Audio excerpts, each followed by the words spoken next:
We've got about 5 minutes to go in this game, and Glades Central looking at a 10-point deficit, down 27-17. And wouldn't it be fun if they were able to score on this and make it a close finish? Absolutely. They got the timeout to put something in. If they're gonna try something, now's the time to do it. They go empty in the backfield. So now 5 wide, and let's see what McCoy can do with it. He's got a man over the middle and close to a first down. Chisholm. That was Antoine Chisholm on the catch. And boy, why haven't they been doing that more tonight? Like I said, the middle of the field is wide open when you blitz the linebackers. The throw is easier.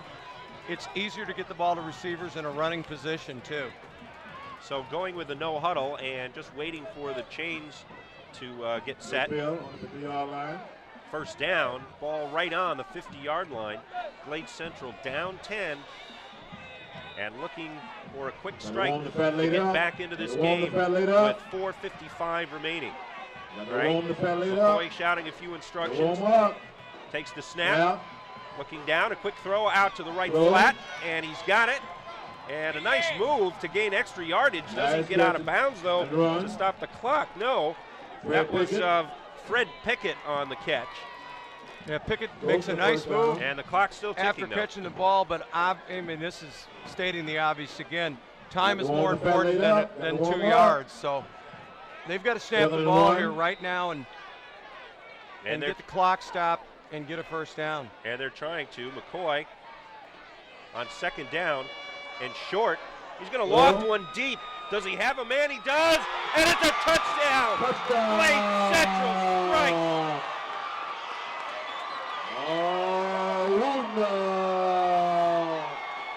And that was Rantavius Wooten on the catch.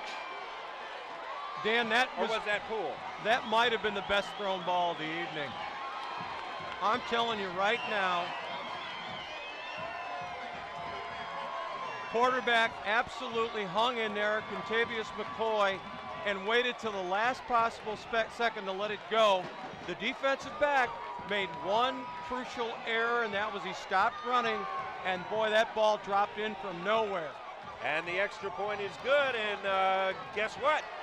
A lot of people have left too early because it's a 3-point ball game with over 4 minutes to go. Here it is right here. You're going to see the pressure on the quarterback, and you'll see him get hit just before he releases the football right there. As he's releasing, yeah. And the ball is going to drop right over the shoulder of the defensive back from Pahokee. The arms extended, a perfect pass, touchdown, 27-24. I didn't want to say I told you so, but I told you so. Strange things happen. What a catch by Rantavius Wooten. He really caught up to that. I thought the ball was overthrown, to be honest with you, but Wooten with some great speed ran right under it, and it couldn't have been any more perfect. And now the fans who are left here are standing up and cheering their loudest. Yeah, we lost about half our fan base, Dan, and it looked like they turned around and are coming back. Well, that's okay. It'll make it easier for the rest of us to get out of here after this is over. Well, I think Pahokee got a little greedy in throwing the ball and trying to put more points on the board, and it could come back to haunt them. Yeah, McCoy, I'm told, with 170 yards passing, all in the second half. And you know what the fans are going to say, but let's take a look at the kickoff here. Not an onside kick, but a sharp grounder, and it's going to be fielded by the same guy, Dexter Holmes, who may have two of the most valuable grabs of the game here. Boy, Holmes did that running backwards, Dan, because I think everybody in the stands thought he was kicking the ball deep. And it ended up being kind of a halfway. I don't think it was an onside kick, Dan. I think he was just trying to hit the ball down the middle of the field. But I don't know. The kid's got such a great leg. I think I would have tried to kick it deep, pin him, because you've got some timeouts left, and there's 4 minutes left. 4 minutes to go, and Pahokee now with the ball at near midfield. So now you would expect a little more urgency on Pahokee, knowing that they've got to get some first downs here if they're going to win the game. Jenkins breaks a tackle and down the left side and still going. And that is going to be a huge gain for Janoris Jenkins, who oddly enough, or not oddly enough, was a huge factor in last year's game. If you remember, Bill, near the end of the game, made some big games to close out the 28-21 win for the Blue Devils. He absolutely did, and right here you're going to see the Glades Central corner. Watch him come up, makes a great play, and then doesn't break down and misses the tackle. And give Jenkins a lot of that credit, too, because he's got great running ability. But they're going to have a turnover now because they're going to run this clock out, and they're going to run to the left. We all know it. Just under 4 minutes left. 1st and 10 for Pahokee on the 36.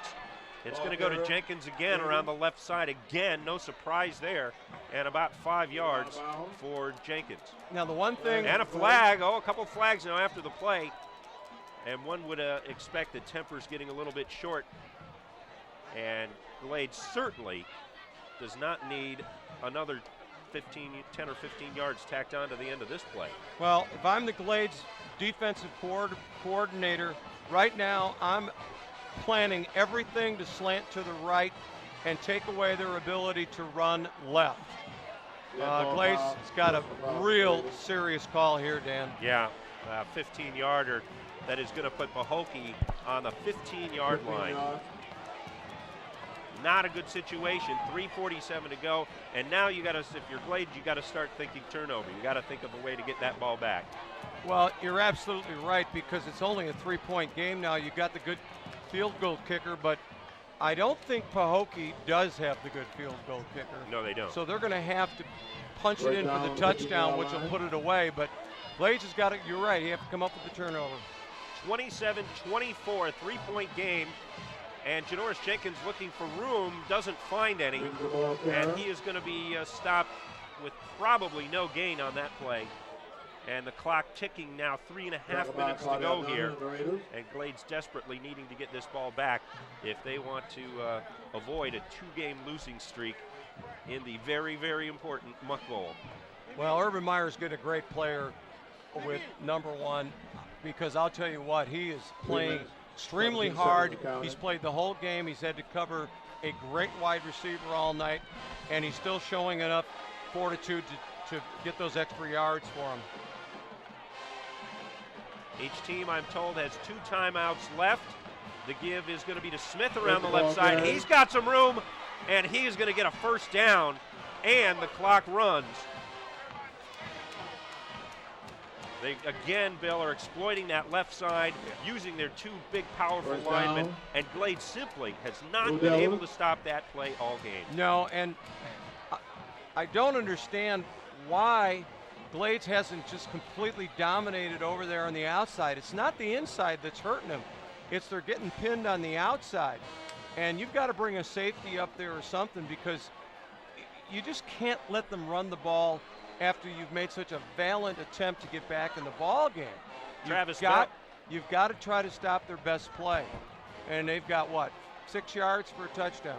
Yeah, Travis Bell did make the tackle. The safety for Glades did make the tackle, but not before a good 12 or 15-yard gain on the play. So now their backs are literally to the wall here. The Glades defense standing on their goal line, and Pahokee with the ball on the 5 with 2:44 to go. And if Pahokee is able to score a touchdown here, then you pretty much can say turn out the lights and the party's over. We all know where the ball's going, Dan. You would think that Glades knows where it's going too. And let's see where it's going. Yep, it's going to go, well, this time more up the middle, close to the goal line, but just short is Smith. And Smith, we got to say, has had a whale of a ball game for a guy we didn't even know was going to start. Absolutely. Smith, the 2 running backs for Pahokee are both outstanding. And I just can't imagine as they finish this game and march towards a second or, third consecutive state championship, there's not a whole lot of 3A teams that are going to be able to play with these guys. No. And Pahokee, as far as Pahokee goes, no 6A teams were able to play with them this year as well. They beat, Palm Beach Gardens. They beat Palm Beach Lakes. They beat Vero Beach. They beat Jupiter. As a 2A team, they are really a terror. I mean, that simply put, they are just bad news for any other 2A school. They really are, and it's a combination of not only having great athletes, but they're very well coached.